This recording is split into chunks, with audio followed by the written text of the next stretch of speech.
All right, so guys, this is the full Big Ten 2023 analytical preview.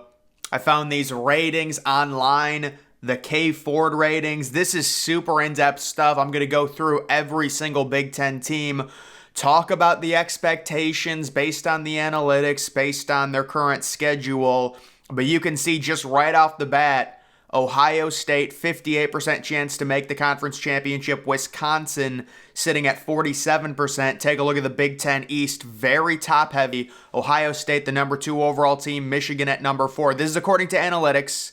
It's analytics. And then Penn State at number 9. After that, there is a huge drop-off. Maryland and Michigan State, and then Indiana, Rutgers, Wisconsin, Iowa, maybe a little bit more balance, but certainly the West is weaker than the East, normally how it always is. Right now, most likely matchup in the Big Ten championship game should be Ohio State versus Wisconsin. We could also see Michigan versus Iowa, maybe Penn State versus Illinois, but let's get right to it, starting with Ohio State. So you can see on the far left, the finishes for Ohio State looks like the past 9 years. So going into this year, they are ranked number 2. They also do have game lines for all of these games, which is pretty funny. Take a look at Youngstown State, minus 55.5, the FCS team. But when you look at the win percentage, the Buckeyes guaranteed to be 3-0, 98% chance, 99-99. The game at Notre Dame, it's got Ohio State sitting minus 10.5. I would probably bring that down to about minus 7. Notre Dame's going to be a good team, but the Buckeyes, we'll see with the quarterback situation. You would expect and trust Ryan Day to figure that out. They get a very early bye week. Then they get Maryland at home. That game is on Peacock. It's only on streaming. But the Buckeyes, big favorites in that one, even with Tagovailoa returning for Maryland. At Purdue, I believe that's a big noon game, minus 25 the Buckeyes are. Then they get that big game against Penn State sitting minus 13. I would probably bring that line down to minus 10 for Ohio State. Penn State always plays Ohio State very tough. At Wisconsin, that's another line I probably would say should be lower. That's going to be a 7:30 game on NBC. Very hard. At Rutgers, that's a free win. Versus Michigan State, sitting at a 97% chance to win that game. Minus 27.5 in the preseason line. Versus Minnesota should be another relatively easy game. And then the very hard Michigan game in Ann Arbor. Ohio State sitting minus 3.5 according to these analytics. Virtually a toss-up, I would say, going into that Michigan game. We should know a lot more considering, Ohio State's quarterback will have 10 or 11 starts at that point. But right now, Ohio State, I would project, according to these analytics, 11-1 in terms of their record. And then you can see their offensive rank if you look towards the right. Their overall rank is second. Their offensive rank is first in the nation. Their defensive rank is 13th. And then their schedule difficulty rank, they have the 21st toughest schedule. So a decently tough schedule for them. Moving on to Michigan, the next team you can take a look. They begin the season, I would say, possibly 4 or 5 guaranteed wins. East Carolina, UNLV, Bowling Green, they're, 32-point favorites or more in all of those games. And then even Rutgers, those first 4 games, they're 31-point favorites at least in all of them. And then at Nebraska, Michigan got great news with that game. Apparently that game's on at noon. You do not want to face Nebraska at night. Should be a win for Michigan, but Nebraska can be tough. At Minnesota might be a little dicey, but certainly Michigan has way more talent than Minnesota. Indiana at home, that's a free win. At Michigan State, you always got to be wary of that. That's a rivalry game, and those two teams hate each other. They get a good bye week later on in the season. They get Purdue at home, that's a win. And then they've got a very tough end of the season at Penn State. That is a big noon game. They're sitting minus 2. That's virtually a toss-up right now. Then they're at Maryland. They should win that one, but Maryland, with the returning quarterback, they could be sneaky. But I think Maryland loses 2 of their best receivers, and then the game against Ohio State. So Michigan right now, possibly 10-2, 11-1, depending. And then you can see their overall rank number 4. They've got the number 8 offense in college football going into the season and the number 3 defense. Their schedule rank is 43, so a little bit easier of a schedule than Ohio State, of course, with that non-conference. Next, taking a look at Penn State.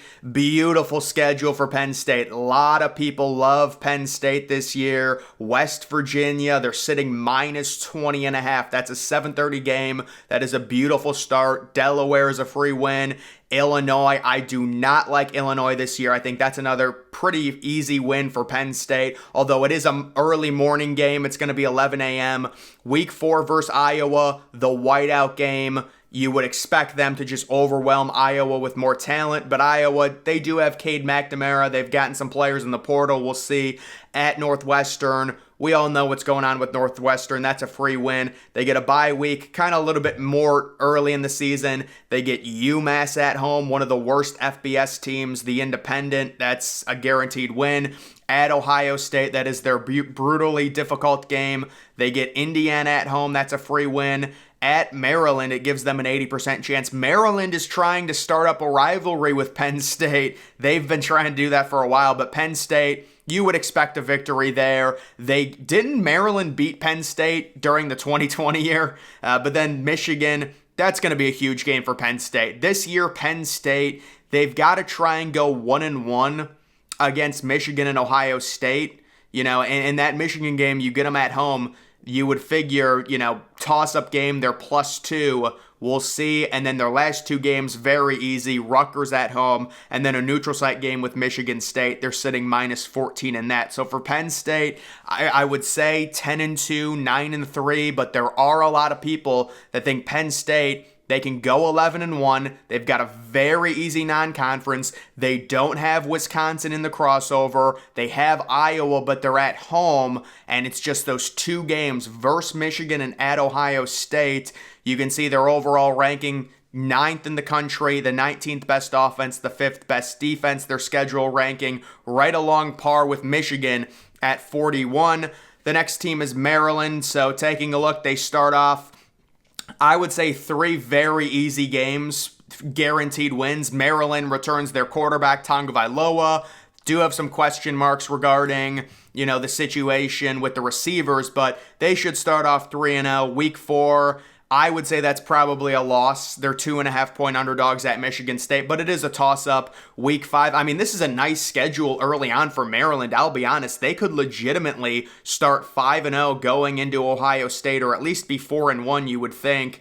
And then that's a brutal game going to Ohio State versus Illinois. That's a game you have to win if you're Maryland and you want to have a good year. If you want to overperform your expectations, you need to beat Illinois at home. You're sitting as basically -1.5. It's a toss-up. You get a good bye week at Northwestern. That's another free win versus Penn State. That game might be interesting if Maryland only has 1 loss going into it.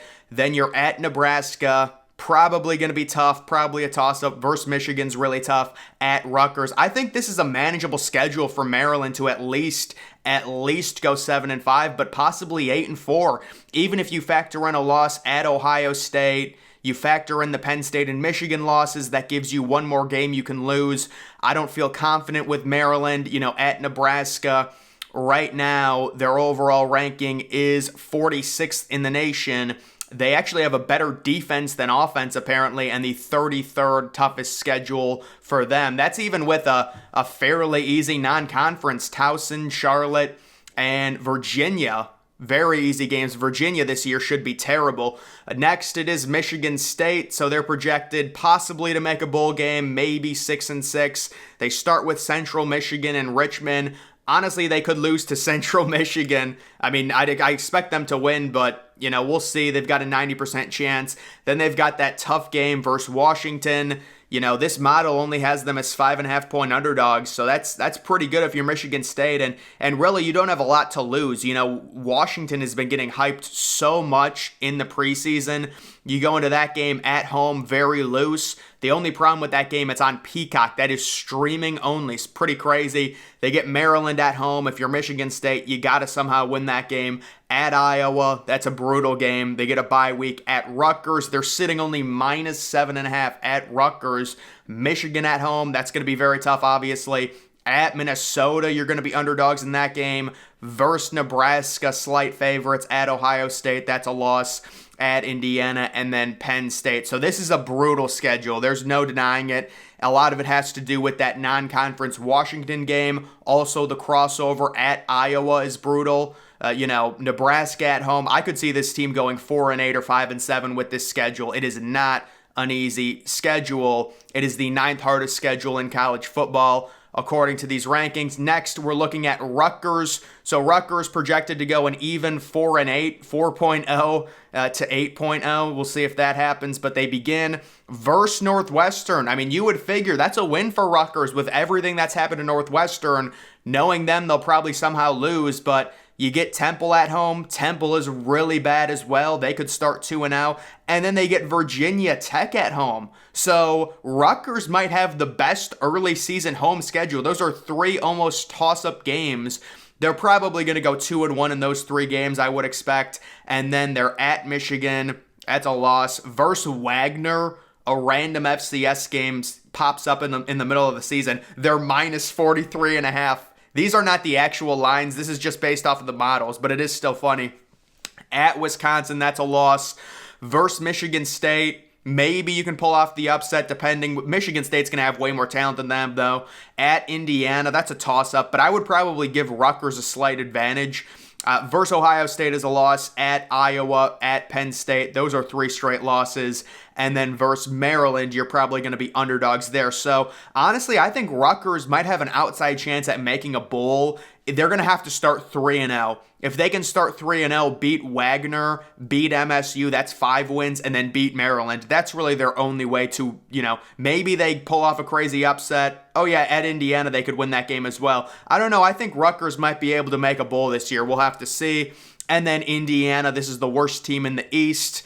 Indiana with the 7th toughest schedule you can see. Versus Ohio State, kind of a weird game to start. 31.5 point underdogs. Then they're 31.5 point favorites. Versus Indiana State, the FCS team. They get a neutral site game. I believe that game's in Indianapolis against Louisville. You would have to figure they're probably 2-2 going into week 5 at Maryland. Probably a loss there. At Michigan, another loss. Versus Rutgers, they're sitting -3. It's possible. At Penn State, another loss. Versus Wisconsin, yikes. At Illinois, another loss. Versus Michigan State, probably another loss. At Purdue, yeah, they're probably going to go, I could see them going 2-10. You're going to beat Akron. You're going to beat Indiana State. Louisville, they're sitting +10.5. I don't see them winning that game against Louisville, although Malik Cunningham is not on Louisville anymore, so I don't know, maybe outside of those 2 wins versus Indiana State and Akron, you could beat Rutgers. That would get you to 3 wins. You might have a chance at home against Michigan State, but you just don't have the talent right now. I would probably say 2-10 for Indiana. And then moving on to the West, you've got the current favorite, Wisconsin. Although their overall record looks like projected 9-3 right now, I think Wisconsin can be better than that. Taking a look, their ranking in the preseason at 19. They start versus Buffalo. That's a free win. At Washington State, you got to beat Washington State after what happened last year. You were 17-point favorites at home. Let's see if Wisconsin, Luke Fickell, his 2nd game, that's a huge game early on in the season. You got to win it. Versus Georgia Southern, you should start 3-0. At Purdue, that is not going to be that easy for this Wisconsin team. I would think they're going to be favorites, but I don't know. You get Rutgers and Iowa at home. That Iowa game might be a little troublesome. At Illinois, I'll tell you, this is not that easy of a schedule. Well, actually, it is an easy schedule. It's ranked 61st, but I don't know. At Illinois could be annoying. Versus Ohio State's going to be tough. At Indiana, there's a free win. You get Northwestern and Nebraska at home, and then at Minnesota. So yeah, just looking at that schedule, I really don't think Wisconsin is finishing better than 9-3. There's just too many weird games. At Washington State, at Purdue, versus Iowa, at Illinois, versus Ohio State, versus Nebraska, at Minnesota. Maybe 10-2 if they have a crazy year. but I know it's kind of an easy schedule. It comes off a little bit harder. I don't know. The next team, it is Iowa, so they're projected to go 8-4 this year. They've got the terrible offense, the 90th ranked offense, the number 1 ranked defense. They open versus Utah State. Should be a very easy win. At Iowa State, the over-under in that should be 7 points. But, you would think that's a big game for Iowa. It's going to be a toss-up. Iowa State does not have that much talent. You got to somehow win that game. Western Michigan at home, that's a free win. At Penn State, that's going to be a loss. If you're Iowa, if you can start the season 3-1, you're happy because you get Michigan State at home, you get Purdue at home, at Wisconsin versus Minnesota. They're probably going to go 2-2 in that stretch, maybe 3-1. They've got a neutral site game with Northwestern after a bye, and then versus Rutgers, versus Illinois, at Nebraska. Easier finish to the schedule.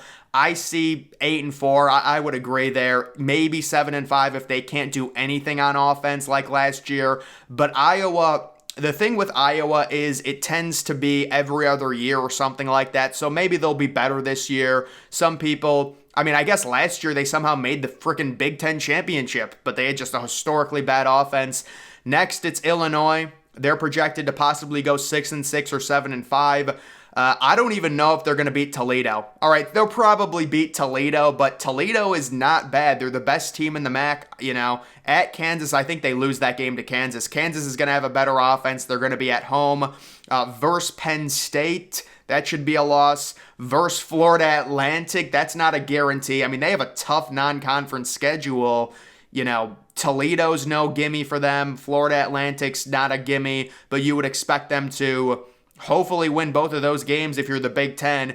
At Purdue, I would say that's probably a loss for Illinois. Versus Nebraska, it's winnable. They're -5. At Maryland, I would say they're probably going to be slight underdogs. Versus Wisconsin, that's going to be a toss-up. They get a late bye week. Then at Minnesota, they're 5-point underdogs. Versus Indiana, that's a win.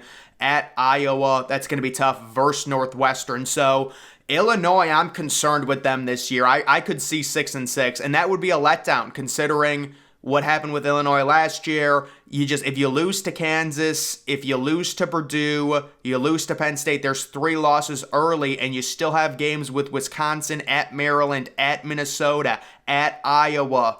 I think this Illinois team could be leaking oil. And if you look at the rankings, they're only ranked 41st anyways. They've got the 53rd hardest schedule, so not a terribly hard schedule there. Next, it is Minnesota, so a lot of people have been talking about their schedule and how tough it is. Right now, it's actually 17th. Obviously, that's pretty tough, but it's not horrible. Nebraska at home, if you're Minnesota and you want to have a good season, you've got to win that game. You just have to. Right now, they're projected maybe 7-5, maybe 6-6, but you got to beat Nebraska. Eastern Michigan, that's a gimme. At North Carolina, if I'm Minnesota, I'm very happy about that game. I think North Carolina is way overranked because of Drake May. They've got virtually nothing else surrounding him. Minnesota can go on the road in an environment that's easy to play in at North Carolina and win that game. At Northwestern, that's a free win, you would think. Versus Louisiana. Louisiana's not bad. That I would not want to play that game if I was Minnesota. That is not going to be a gimme. They're only -16, and then they get Michigan at home. That could be a really fun situation for Minnesota. They need to win 2 toss-up games. If they're able to beat Nebraska and North Carolina, they could go into that Michigan game. They could get College Game Day. They could be 5-0 and ranked, and maybe have a chance against Michigan if it's a night game. Then they get a bye week 7 at Iowa. That's never fun. Versus Michigan State, winnable. Versus Illinois, winnable. At Purdue, that's always annoying. At Ohio State, that's brutal. Versus Wisconsin, they're sitting 2-point underdogs in that rivalry game at the end of the year. So I would say for Minnesota, it's a very tough schedule. Probably 6-6. If things go bad, 5-7. Next, it is Nebraska. So what are we going to see from Nebraska? They've got a veteran quarterback. They've also got Jeff Sims transferring in, Matt Rule. They begin at Minnesota to kick it off, and then at Colorado. The ultra rare back-to-back road games. They get NIU after that. Should be a free win there versus Louisiana Tech. This team could very easily start 2-2 or 3-1, depending on what happens with Colorado and Minnesota. I mean, you would think they'd beat Colorado. I just don't know what to make of Colorado with all of those transfers. Michigan at home. Unfortunate for them, that is a noon game. So that's actually 11 a.m. Central. That's brutal for Nebraska fans. At Illinois, that's tough, but it's winnable. They get a bye week. Versus Northwestern, you got to win that game. Versus Purdue, that's another game you got to win if you want to have a good season. At Michigan State, that's another game that's winnable. Versus Maryland, that's winnable. And then at Wisconsin versus Iowa. So, this Nebraska team, if you're a fan, you want to try and get to 7 wins, maybe 8. Very important. You go 1-1 in your first 2 games. You win the 2 gimmies. That's 3 wins. You split Michigan and Illinois somehow. There's another win. And then you've got a very easy second half with Northwestern, Purdue, Michigan State, and Maryland. All of those games are winnable, but they're also, you could also lose, at Michigan State and versus Maryland, but we will see. That is the 46th hardest ranked schedule.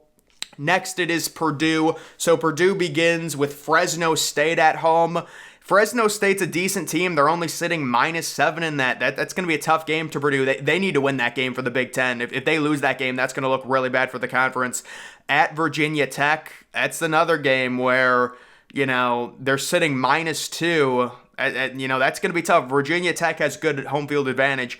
Versus Syracuse, they're sitting, this is a tough non-conference schedule. There's no breaks to it. So, those are 3 games. They're slight favorites. You would think they'd go probably 2-1 in those 3 games. They get Wisconsin at home, 7.5-point underdogs. Versus Illinois, it's a pick'em. At Iowa versus Ohio State. So that's tough. That is a tough start to their season. And then at Nebraska, at Michigan versus Minnesota, at Northwest. Okay, their easiest games are the last 2, but yeah, I could see Purdue. Hudson Card, I like him, but I could see Purdue going 4-8 with this schedule. It's not an easy schedule. If they drop one early to Fresno State or Virginia Tech, you're talking about Wisconsin. You're talking about at Iowa versus Ohio State, at Nebraska, at Michigan. Those are tough games for them. And then finally, it is Northwestern. So the analytical model cannot predict, that Pat Fitzgerald is not there. That's why, actually, I would say these probably are pretty close to what's going to happen. It has them going 4-8. Obviously, we all expect probably 3-9 or 2-10. At Rutgers, I don't think they're going to win that game. UTEP, honestly, I could see UTEP winning that game, but they're probably going to be favorites. At Duke, probably a loss. Yeah, that'll definitely be a loss. Duke actually has a good quarterback. Versus Minnesota, versus Penn State, big underdogs in both those games. Versus Howard, FCS team, they should win that game. They're not going to be 37-point favorites, though. And then the second half of their schedule, they're at Nebraska versus Maryland. That Iowa game is at Wrigley Field. And then at Wisconsin versus Purdue. And then at Illinois. So I would say 3-9, 2-10 for Northwestern. Very likely there. They do have the 47th hardest schedule in the nation. But guys, that is the full Big Ten preview. Full breakdown of every team's schedule analytically. That's going to do it for this video. Make sure you're following me on Twitter. Link to that's always in the description.